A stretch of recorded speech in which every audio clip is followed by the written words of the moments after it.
All right, let's just jump right in. We live in this world, right? We're connected all the time. But what happens when all of that just stops?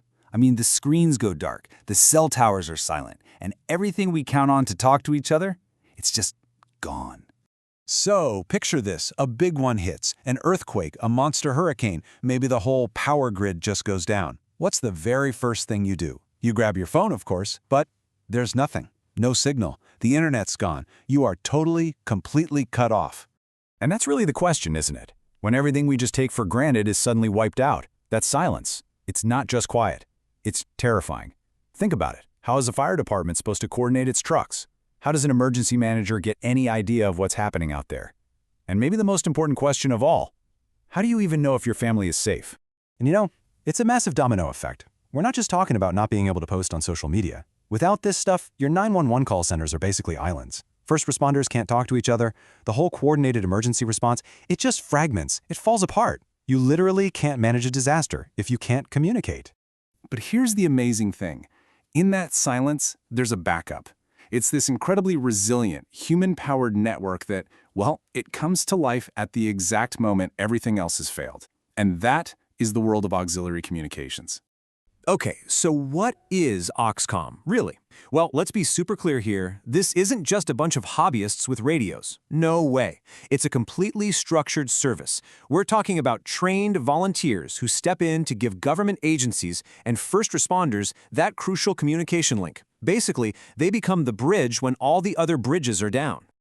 This slide just lays it out perfectly. Think of our everyday systems. Our cell phones, the internet, they're like a high-performance race car. Super powerful, but man, are they fragile. They need the power grid, they need all this complex infrastructure, but auxiliary systems, they're like an old, reliable off-road truck. They're built to be resilient. They can run off a generator, a car battery, even a small solar panel, totally separate from all that stuff that just broke. So that brings up a great question.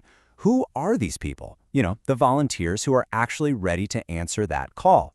Well, they really do come from all walks of life, but they've all got this shared passion for technology and for serving their community.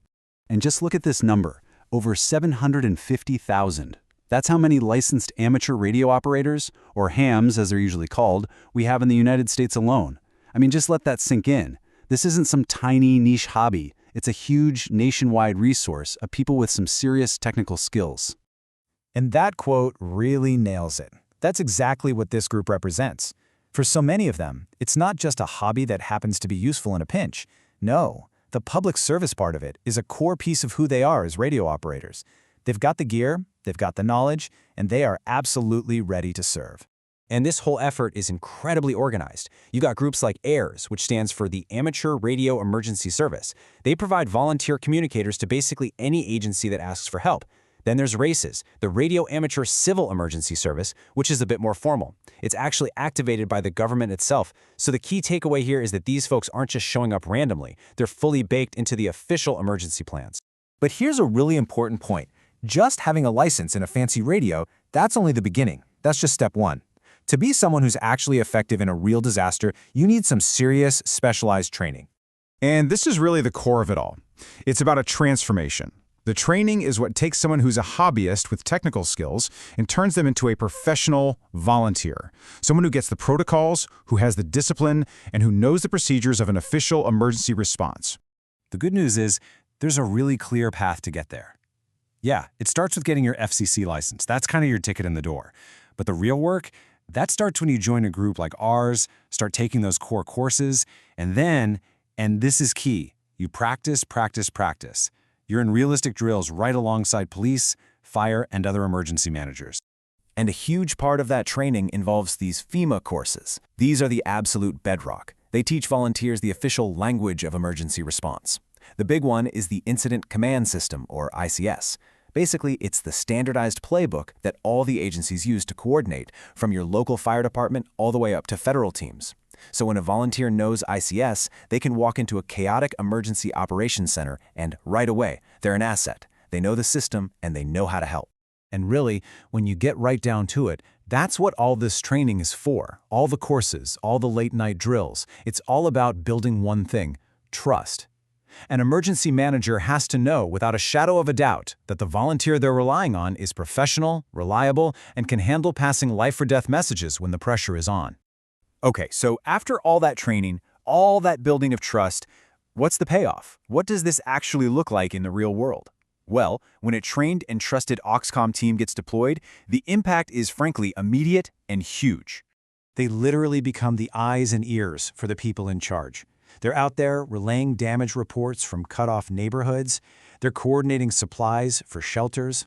I mean, just think about a major hurricane like Katrina or Maria. When everything was just wiped out, it was amateur radio operators passing critical messages for agencies like FEMA and the Red Cross. They were coordinating rescues, getting medical supplies where they needed to go. They are, no exaggeration, the last line of communication when all else has failed. I mean, that really says it all, doesn't it? Their entire job is to step into pure chaos and bring coordination, to take a mess and start making sense of it, one message at a time. So, it's a pretty powerful thought to end on. The training is there, the organizations exist, and the need? Well, the need is definitely real. So the only question left is, could you be that voice? Could you be the one to break the silence when it matters most?